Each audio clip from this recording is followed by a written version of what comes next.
I hate WatchMojo. You want to know why I hate WatchMojo? Because they listed Cars as one of the worst launch titles of all time, even though it's a pretty solid game. 14 years later, and I still haven't forgiven them. Cars. A lot of people don't like this movie. I would say these people are people I respectfully disagree with. I liked it as a kid and still do today, but it definitely isn't Pixar's most popular franchise, at least in terms of box office success or critic scores. Of course, one thing the Cars movies did excel in was making Disney a crap ton of money in merchandise and toy sales. It's in the top 20 of the most profitable media franchises of all time, the only Pixar series to have more than 2 films other than Toy Story, and has its own theme park land at California Adventure. If you aren't around kids, I'd understand if you wouldn't get the hype behind this franchise. I used to work in a preschool, and Cars is to toddlers what gambling is to old people. You might like these films and characters, but these kids love these films and characters. Like, I've literally seen kids fistfight each other over who can play with the meter car.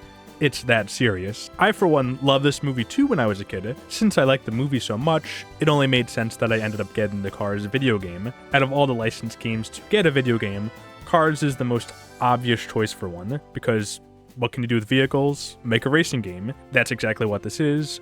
A racing game with some minigames thrown in. Released in 2006 on basically every console at the time.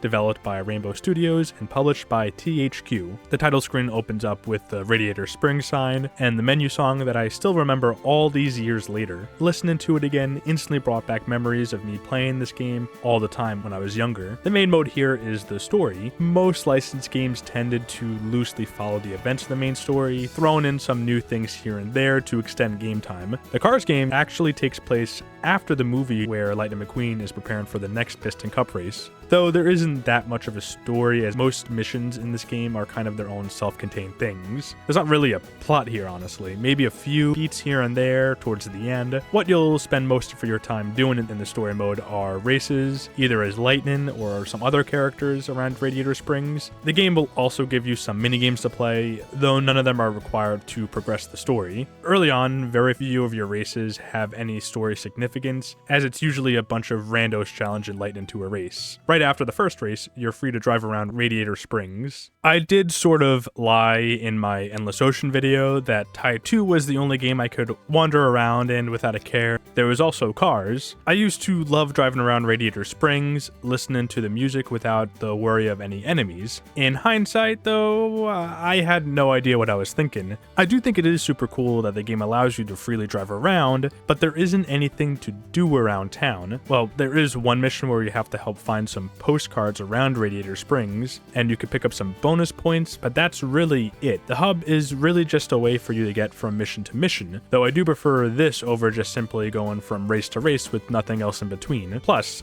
as an adult, I lack the imagination or time to make my own fun. But when I was a kid, I always tried to trap the NPCs in this little valley area. I just found it funny how the characters would get stuck and couldn't figure out how to get back on the road. One other cool thing about the hub as well is that the majority of the races take place in the open world. It isn't just one track, but different track layouts based around the overworld. So I guess you could technically practice in the overworld to perfect turns and all that, but I don't think you'd ever have to, because this game is easy. And you might be thinking, it's a kid's game. Of course it's going to be easy. No, this game is so easy that for most races, you have to try to lose to not actually come in one of the top 3 spots in a race. A top 3 spot being all you need in order to progress the story. With there being a max of 5 racers per race, you're never going to get stuck on a mission. You know how Mario Kart has rubber banding? This has whatever you would call the opposite of that. Like, it might be a close race, and then on the final lap, you'll have an over 15-second lead in front of everyone else. Even if you mess up a lot of times, the game will find ways to help you win no matter what. Like in this race where you're turned into a monster truck. Towards the end of the race, I crashed into a wall,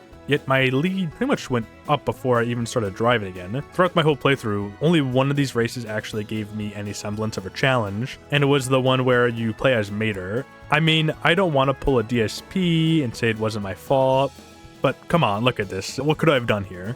I guess since it is a kid's game, I can't be too harsh that it is super easy, but it seemed like the game went out of its way to make sure the CPU never won.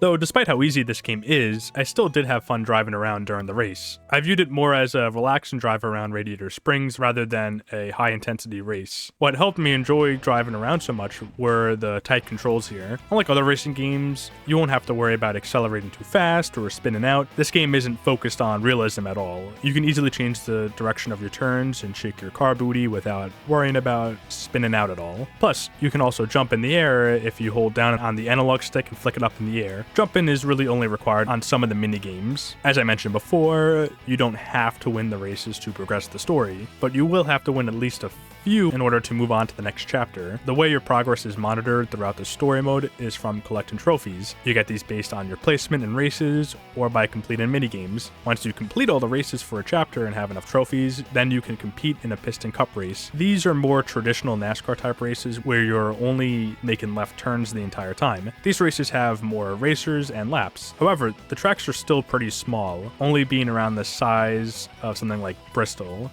Also, speaking of NASCAR, I have a little fun fact from the NASCAR game Dirt to Daytona. I've had this piece of knowledge in the back of my mind and I've literally never been able to share it with anyone, so I feel like here is the best place to talk about it. So on the Canyon dirt track, there's this wall in the center that doesn't have any collision on it, so you can go right through it and drive around the center of the course.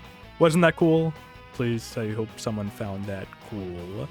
Back to cars, the other main difference between these NASCAR-like races is that they feel more scripted than the regular ones. That's because towards the end of the race, you'll be given a prompt to go to the pit stop. There, you'll play a little minigame to fuel up your car with gas and to change the tires. After that, you're thrusted back into the race. Each time in my case, I was put back into first place with a greater lead than what I had before the pit stop. Even if these races feel more scripted, it doesn't mean they were any easier. Of course, I never lost, but my leads were usually only a couple seconds long, and one mistake or getting stuck behind the wrong car would often cost me the lead. The obstacles in these races aren't the turns, but more avoiding the cars in front of you, as getting stuck behind one will slow you down a lot. Again, not hard, but there isn't as much room for mistakes as the regular races. After you win the big NASCAR-like races, you return back to Radiator Springs and move on to the next chapter. The rest of the story is pretty much the same routine, with you having to race to move on the story and unlocking new optional minigames that you can play both in and outside of the story mode. Though, once you get to Chapter 3,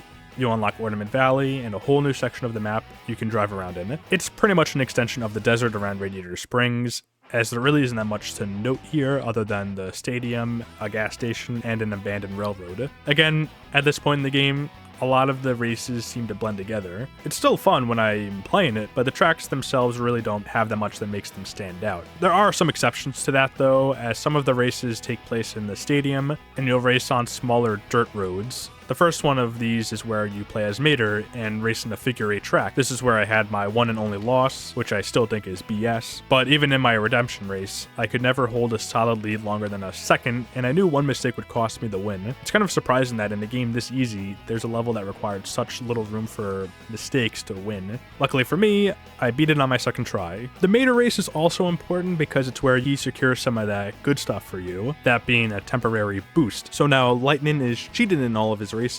This wouldn't be the only time Lightning would cheat in order to win a race, because he would do the same thing again in Cars 3. Small rant coming, and spoilers for Cars 3. 3, 2, 1. The ending of Cars 3 was complete bullshit. Lightning McQueen did not win shit. You can't just sub out after you're losing a race, have your replacement win the race, and expect to have a win that counts. That's like me going to a gym to challenge a random guy to a one-on-one, start losing 10-0, and at the last moment I sub in Brian Scalabrine, and he goes to town on the guy. Is that a win for me? No. Lightning McQueen did not win. He cheated, he's a loser, and Jackson Storm owns Lightning McQueen. You're a loser! Are you feeling sorry for yourself? Well, you should be, because you are dirt! Back to the game though. If this game wasn't already easy enough, now you have a whole boost. So instead of winning by 15 or 20 seconds, you'll be winning by 30, and you get 2 more power-ups to your boost, so the game will get even easier than that. One more section to get later on in the game is Tailfin Pass. This is where McQueen and Sally go on their little drive together in the movie, and where the Wheelwell Motel is. I liked and disliked coming to this area. It's a break from the whole desert setting that most of the open world is, and it gives you a much more unique location to drive around it with the forest and the mines. However, it isn't as open as other sections, so you'll have to drive through the whole special area to get to certain races, which can be somewhat annoying. Luckily, there aren't that many races in this section, so you won't be visiting this place that much. As I mentioned before, each mission is kind of its own contained story, with few connecting to the overall plot. Most of them are Lightning getting challenged by other racers or training for the next Piston Cup. However, on the second to last chapter of the game, there actually is some story development. At this point in the story, all the minigames were optional. You could do them to get some extra trophies, but they aren't required for story progression. However, there are two exceptions to this. The first minigame is one where you play as the guys from the first film who put Mac to sleep. They're back to harassing the poor truck once again to steal Lightning's belongings. You'll have to speed past and avoid cars as to catch up to Mac to steal Lightning's things. The next minigame is pretty much the same thing, but instead you're driving into traffic as Lightning and ramming into those jerks to get your stuff back. After you beat both minigames, you learn that the four guys are actually hired to harass Mac and steal Lightning's things in hopes that Lightning wouldn't be able to make it to the Piston Cup race. The person who hired them being none other than the worst Disney character in history, Chick Hicks. I hate Chick Hicks because he wins at the end of the movie. There's no defeat. Despite being a jerk and despite literally cheating, he gets away with it and he has his Piston Cup. And you might be saying, oh, well, the people don't respect his win. They don't like him. Who cares what the people think? The people don't decide who wins the Piston Cup. Who cares? I don't think the public perception helps win rings. I hated this guy as a kid, and I still hold on to that hatred. The final chapter of the game is where you race against Chick Hicks in 3 different races, one in each section of the overworld. He waits for you at each race, and at Tailfin Pass, I can finally do what I've wanted to do since I was a kid. Oh my God!